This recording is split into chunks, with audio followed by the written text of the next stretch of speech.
Ladies and gentlemen, but mostly gentlemen, we are back with another episode of Civilization VI Rise and Fall. It has been a couple of days since I've played this wonderful game, so before we dive into all of the shenanigans that come with a Civilization game, we're going to go over very quickly the different things that are going on in our very healthy looking empire. So first up, what we did at the end of the last episode was we picked a religion called the Thought Patrol. We looking for them hoes all day, every day in Scotland. And the two different special beliefs that we have are work ethic. So we get 1% production for every citizen following this religion in the cities. And Defender of the Faith, which is one of my personal favorites. Units get plus 10 combat strength when within the borders of a friendly city that follows the Thought Patrol. So if you're looking for those hoes, you stronger. So I like this religious setup. It's just going to give us some good things to help us with other things. Because I'm not going for a religious victory, but this is going to help with the other things that I want, building up new things, etc., yada, yada. What else were we doing? Our government policies aren't any different from what they were before. The two main ones that are important for right now are Ilcum, I think that's Ilcum, which is giving us production towards builders, and urban planning is giving us 1 production in all cities. The other two are a little bit irrelevant, so I'm not going to read them out right now. We're currently researching games and recreation, which will allow us to make entertainment complexes, which will boost up our amenities, but all of our cities are doing very well for that stuff. We've got +2 and +3 in all of our places. We got +1 over here and not in my house. But overall, everybody's very happy. But if we had some games to play, we'd be even more happy. And for our research, we are looking for some currency. We're trying to get that money. Dollar bill, y'all. Cha-ching, cha-ching. All right. Before we move any further, it's about time I changed the name of Got Rice Bitch. It's, of course, the fire engine's going to come just as I start getting in the groove. Freaking fire department. It's raining outside. Why is it? I feel like there's always more fires when it's raining outside. It's ridiculous. Boom. Valo City. I had a suggestion to name the capital city Valo City. So, Joshua Campos, your city has been crowned. But just understand, it's still my city, even though you came up with the name for it. Anyway, let's hit that next turn button. We don't have too much to do at the moment. All of our cities are working on producing things. We are going to move this builder on this turn on top of these foxes, and then in the coming turn he's going to build a camp there so we get even more luxury resources for our empire. Overall I think we're pretty much okay. I don't think Macedon has any more troops in the vicinity that we need to worry about, so that war that we started to steal his guy with a camel basically was worth it. India thinks highly of your people. With your permission, we would like to declare mutual friendship to all.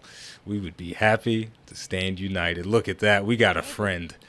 All right. And one thing that was reworked a little bit with the Rise and Fall expansion pack was the alliance system. I don't know all the intricacies of it, but I just got a pop-up from the advisor lady, and she's recommending that I look into that. But we're not going to do it now. Sometime in the future, I'll see what the different benefits are. But for now, I'm focusing on my own thing.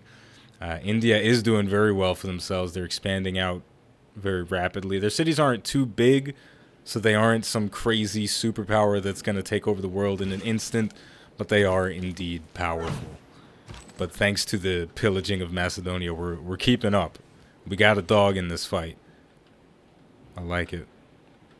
And I would realistically, I would love to take over this city right here and give it back to the city-state that Macedon stole it from, but I just don't have the appropriate technology to do that now. So what's probably going to end up happening is I'm going to get a trade. The instant I get foxes, Wilhelmina is trying to get a new scarf, and she's offering me some gold per turn and a little bit of gold as well as open borders, which is not the best trade she could have offered. Okay, that's not bad. So I changed up the trade a little bit. I would rather trade an amenity for an amenity that I don't have, because that will give me more happiness if I get that. I don't necessarily need the gold right now. Gold is always nice, but I don't need a big influx of it, so this is a good trade for me. I like this. I'm being real diplomatic right now. I should have probably done that trade with India, but it's fine. Just don't tell him. If he gets jealous, it could be a problem. He could war with us in the future if he gets jealous. I heard you were cheating on me in the 2,000 years ago, my friend. Is that an Indian accent, or was that just racist and offensive? I don't know. Made me laugh, though, so I guess that's all that matters. Alright, so it doesn't look like Macedon has any troops nearby any of my cities. If he does have anything near Valo, then that's going to be a bit of a problem. It'll take a couple of turns for us to collapse because we don't have roads leading from Free City and Stolen City. But from the looks of things, we're going to be okay with this little conflict. You know what? I may as well continue exploring a little bit with this warrior. I want to see what's going on in this city up here. I want to keep eyes on it, keep tabs on Antananarivo to make sure nothing too crazy is happening. To further elaborate on the reason why I don't want to declare war is because I don't have any battering rams. I could build a bunch, probably relatively quickly too. Let me check in Valo City how long it would take to make a battering ram. Yeah, it would take 12 turns to build a battering ram, which I could do. And I'm actually starting to consider it even more now that I realize it doesn't take that long to make one. But I don't know. I just don't know if war is a really aggressive war is the right choice right now. I'll think about it. By the end of this episode, I'll decide if I'm going to whoop that ass or not. Let that be known. But it's a risky maneuver. That's all. But we do have a little bit of downtime at the moment because we are just waiting for some builders to be produced and doing a bit of exploring. So I suppose now is as good a time as ever to talk about some of the many things that I love and or hate, because that's usually the direction things go. Don't care what you have to say. Those who refuse trade often think they can take what they want from us. They are sorely mistaken. Girl, you just traded with me. Cut the attitude. Okay, so let's see. Doesn't look like he has any units in Antananarivo, but he does have a bunch of farms and a campus. I'm not going to go inside the city because he's got walls and they'll start shooting me. But we'll just fortify right there for now and keep scoping the place out a little bit. Yeah, that's usually how it goes, right? I talk Civ for a little while, and then I ramble about something that I love or something that I hate. Love is a very strong word. I generally don't use it, but who knows? What we're gonna do, we just finished a builder out of Valo City, and it's time for us to start upgrading these fish tiles because I want to boost celestial navigation and start working towards shipbuilding, because I want to explore what is to the southeast of our land. I feel like this is a lot of just completely unclaimed territory because we've discovered everyone on the map. And actually, this is probably a good time to survey and see what we're actually working with. So we've got Macedon here, obviously. We've got India. That's our buddy. We've got... My goodness, India is huge. We've got Korea over here. Still don't know how to pronounce their name. Somebody should probably tell me how to do that. Or somebody just tell me how to pronounce their name. We got Rome stuffed in a corner over here. Brazil. Japan. This is the most boring thing ever. 1, 2, 3, 4, 5, 6. Oh, that's everybody. So this is everybody on this continent right here in this long line. And I imagine... And we got something over here. Who's this? Oh, it's Wilhelmina. So I imagine that this territory is ripe for the picking. And Wilhelmina is probably going to pick it. Or at least attempt to pick it. So we got to get boats and make sure that doesn't happen. So, I think... before we start working on some galleys, I'm going to build a battering ram. I'm going to prepare for a battle. Just in case. And you kind of should always build a battering ram in the early game of Civ, because there's a point when you can no longer build them, but battering rams always have value, I'm pretty sure. And Wilhelmina is angry at me for not trading with her, even though we currently have a trade route established with her. Well, not a trade route, but we have a trade established with her. Wealth consists not in having great possessions, but in having few wants. Not entirely sure what that's all about, but Wilhelmina may or may not be on her time of the month. I know I shouldn't say stuff like that, but it's a possibility, right? Anyway, that's an insensitive, dumb joke, whatever, I don't care. Many dispute the actual start of the classical era, but you know it was when Scotland discovered currency. That's really cool, I like that. Okay, so we gotta change our research. We're going down a bit of a military path right now, gonna get that horseback riding.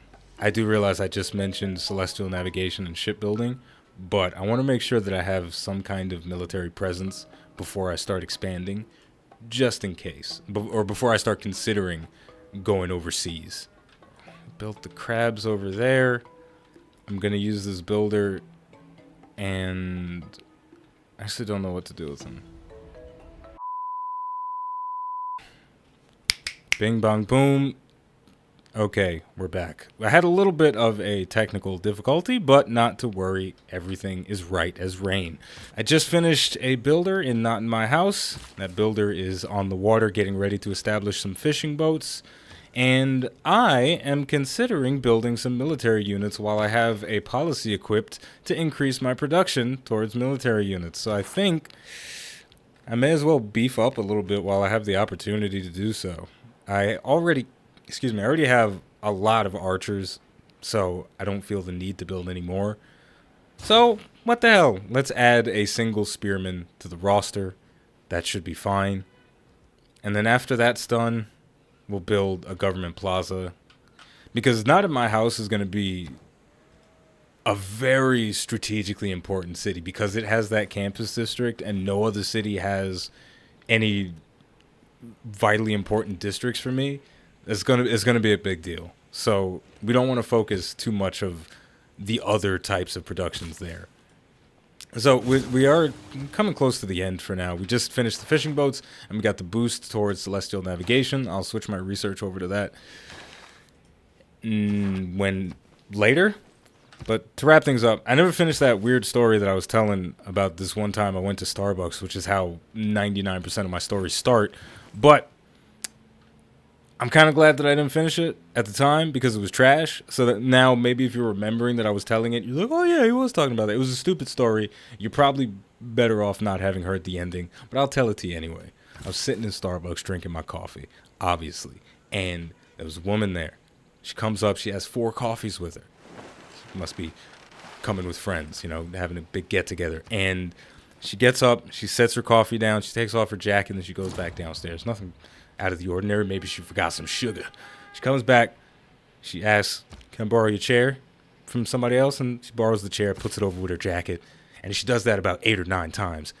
This lady built a fortress in Starbucks. It was the craziest thing I ever saw. She had like 8 chairs, and there were like 10 jackets in a big pile.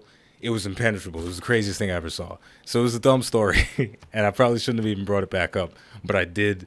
I'm not proud of it, but there you go. These are the things that go on in my life, and these are the things that we talk about. So we've got another trade from Japan right now. Everybody is really thirsty to get my resources, and I'm really trying to see if I can get resources back from them in the process, and I can get even more luxuries. So there's going to be a very interesting time right now where we have a stupid amount of luxury resources and amenities at our disposal. And that's going to make our cities happier than they know how to deal with. All right, because we've got +4 amenities in our capital. That's insane. That's completely insane. And you know what the worst part about this is? That a lot of our cities can't even handle that level of growth. So you see Valo City, everybody's happy, everybody's fed. Everybody's rolling around with their jade and amber pendants, their dyed colored t-shirts, and their fox necklaces. But we don't have enough houses. So what we should do is we should build some farms and other things around so that we can start getting that population up, start getting that housing up a little bit. Okay, look, I'm about to do a whole bunch of thinking, so I'm going to wrap it up here by saying, as always, the name of the game, it's Civilization VI. The name of the channel is iBluairJgR Game for Comedy. Thank you for watching. If you enjoyed this video, don't forget to like, subscribe, and leave a comment. Let me know if you've ever witnessed someone building a fortress, an impenetrable structure inside of a fast food establishment. Thank you for watching, and I'll see you next time.